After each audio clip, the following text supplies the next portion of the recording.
इसी पे अगर आप मैं पूछूँ, आपने बोला कि आपने 8 लोकसभा से चुनाव लड़ा और आपके कैंडिडेट ने लड़ा। तो आप पे ये भी थोपा गया है कि आप एम फैक्टर पे बहुत काम करते हैं। धनबाद से आपने एक मुस्लिम को टिकट दिया, रांची से आपने एक महतो को टिकट दिया। तो क्या सिर्फ़ जयराम महतो एम फैक्टर के ही सर्कल पे काम कर रहे हैं, उनके सराउंडेड है, या उनकी सोच उससे भी आगे है? नहीं देखिए, हमारी सोच उससे भी आगे है। चूँकि देखिए, जब इस आंदोलन का आगाज़ हुआ, तो बहुत सारे प्रलोभन मेरे पास आए हैं।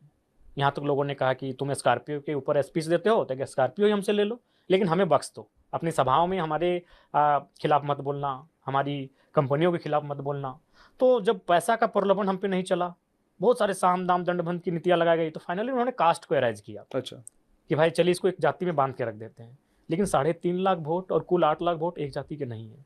ठीक है, बेस जो है वो मेरा जो समुदाय में जिससे आता हूँ, नो डाउट चूँकि हम लोग इंडिपेंडेंट लड़े तो बेस मेरा समुदाय रहेगा। लेकिन ओवरऑल हर एक समुदाय, हर एक तबके ने हमें मत दिया। और जहाँ तक आपने एम फैक्टर की बात कही, मैं उसको भी कहना ठीक है, एम फैक्टर झारखंड में मायने करता है।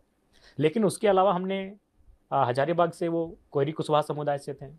हमने जो हुँ, चतरा का प्रत्याशी चयन किया वो वैश्य वर्ग से आते हैं। ठीक है। हमने जो दुमका का प्रत्याशी को चयन किया वो संथाल समुदाय से आते हैं।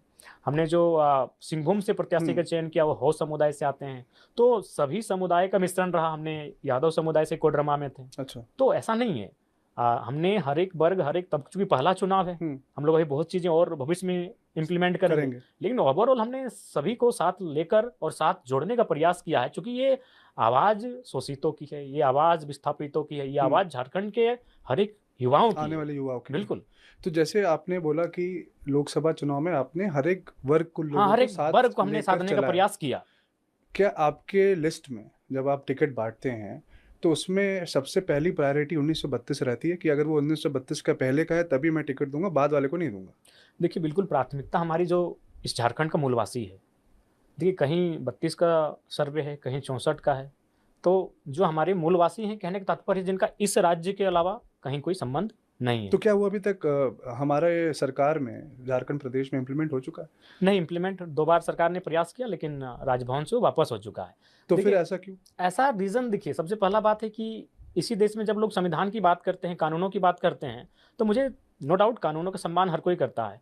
लेकिन एक ही देश, 2 पड़ोसी राज्य, एक बिहार, एक झारखंड। झारखंड। जब बिहार में एक पॉलिसी आती है विधेयक को लेकर, आरक्षण विधेयक को लेकर 75% हुँ, वहाँ राज्यपाल स्वीकार कर लेते जी, हैं। यहीं तमिलनाडु में 69% को सरकार माने कर लेते राज्यपाल हैं, स्वीकार कर लेते हैं। कर लेते हैं। लेकिन झारखंड में बस उसी अनुपात में आता है 77%, हुँ, लेकिन यहाँ के राजभवन से वो अस्वीकार हो जाता है। हुँ, तो ये तो कहीं न कहीं हर किसी को समझना होगा कि झारखंड जब से अलग हुआ है, हुँ।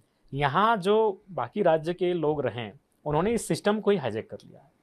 और यहाँ कोई पॉलिसी नहीं बनती है तो उसके पीछे वो सिस्टम ज़िम्मेवार है, जो नहीं चाहती कि इस राज्य के आम व्यक्ति का उत्थान हो। तो हम लोग आशा किस पे करें? तो ओवरऑल एक रिज़ल्ट सामने यही आया कि जिस बात का हमें अंग्रेज़ों के कालखंड में भय था कि हम लोग सरल स्वभाव के लोग हैं, झारखंडवासी जंगलों में, पर्वत पहाड़ों में अपना खेती-बाड़ी के माध्यम से जीवन यापन करने वाले लोग, कहीं भविष्य में कोई हमें हमारी ही ज़मीन से बेदखल ना करे। और आज वो हुआ।